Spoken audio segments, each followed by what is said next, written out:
Hi there, Sandy here. Welcome to another Friday Findings video at keepsakecrafts.net. Today I have another idea for you for how you can make your own findings for your jewelry out of polymer clay. And this is a simple way to make bead cones. So if you've been making jewelry for a while, you've probably come across bead cones made out of metal, and you can use them to make multi-strand jewelry. You can use them as bead caps. There's lots of things you can do with them. But sometimes in our polymer clay work, we want to make something custom that goes with our polymer clay pendants. The metal is nice, but sometimes we just want to make our own thing. The two most difficult shapes that I have found to locate amongst my household items are cone shapes and ovals. But I was sitting the other day looking around trying to think of what I could use for a cone shape, and my eyes went over to my little carousel of supplies, and I said, oh, look at that, pencils. So you can see these are sharpened two different ways, and they give you two different looks. There's this one that's less steep and a little shorter, and then there's this one that's longer and just a bit more of a tapered angle for bead cones. And it's really simple to do. Now, all you need is some clay, and depending on what you do, the color may or may not matter, because you can treat these however you want. You may have noticed that this one, I used kind of a greenish clay, but I covered it with perfect pearls in perfect gold.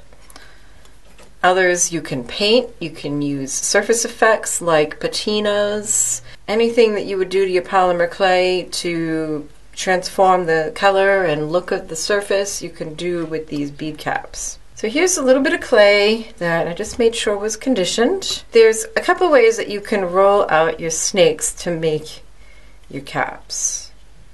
And one is just to do it by hand, and then just keep working it and do your best to get it as even as you possibly can. Here's a cap that I made using that method, and you can tell it isn't perfectly even, but you might like this look.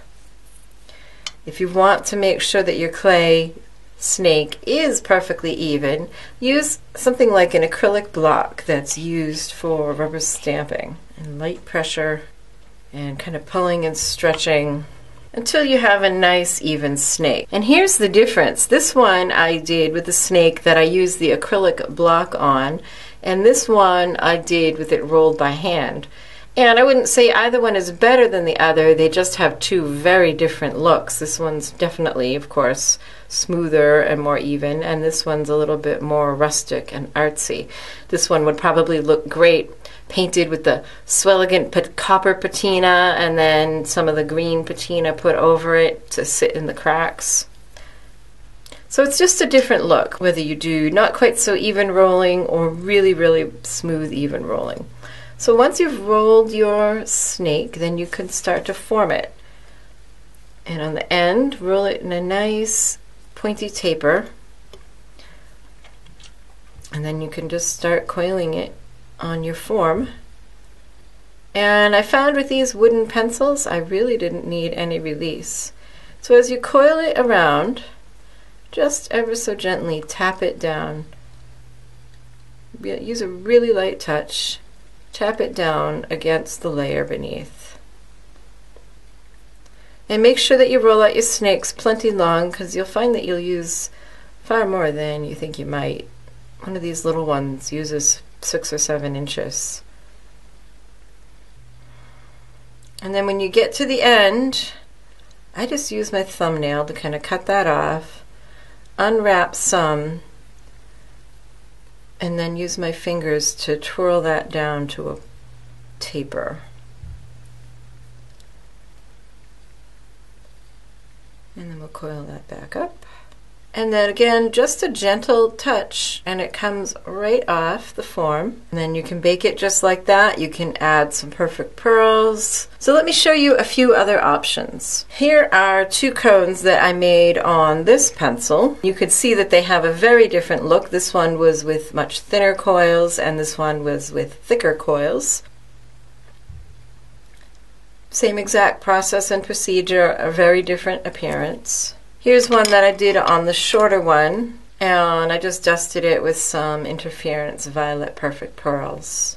If you're looking for bigger cones, most of us who do polymer clay probably have a bottle of liquid clay hanging around, and you can use this for a form, but because of all the ridges and the shapes, what you'll need is to cover it with something.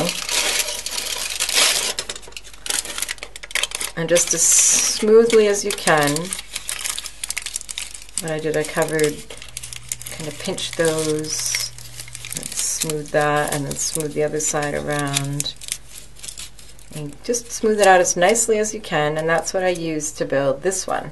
This one used about 20 inches of clay, and it could have used, I think I used 17 and then I ran out, so I needed a little bit more to make it really as long as I wanted.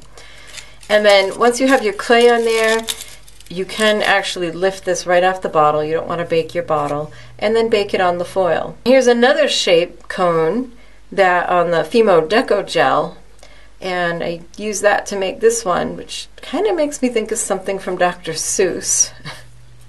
This one's kind of fun. Now, if you don't want to see the ridges, what you can do is, let's see, this one was built on here, is just after you get it all coiled, just gently flatten and smooth. You want to be very gentle because as you do it, you could see that you end up making your cap a little bit bigger than the form, and it can grow very quickly if you and really be distorted if you press on it too hard.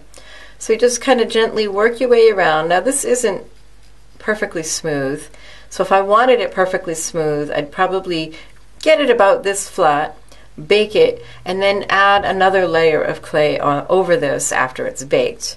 And of course you can decorate these any ways you like with slices of cane, swirls and dots, surface effective veneers like Makume Gane. So this is just kind of a fun idea, something that you can do to make your clay work even more individual and unique and make your own findings. If you're interested in the supplies I use, click on the little eye in the upper right of the video or the link in the description box to go to my blog post, where I will always have a complete supply list and links to products. Be sure to subscribe if you haven't already.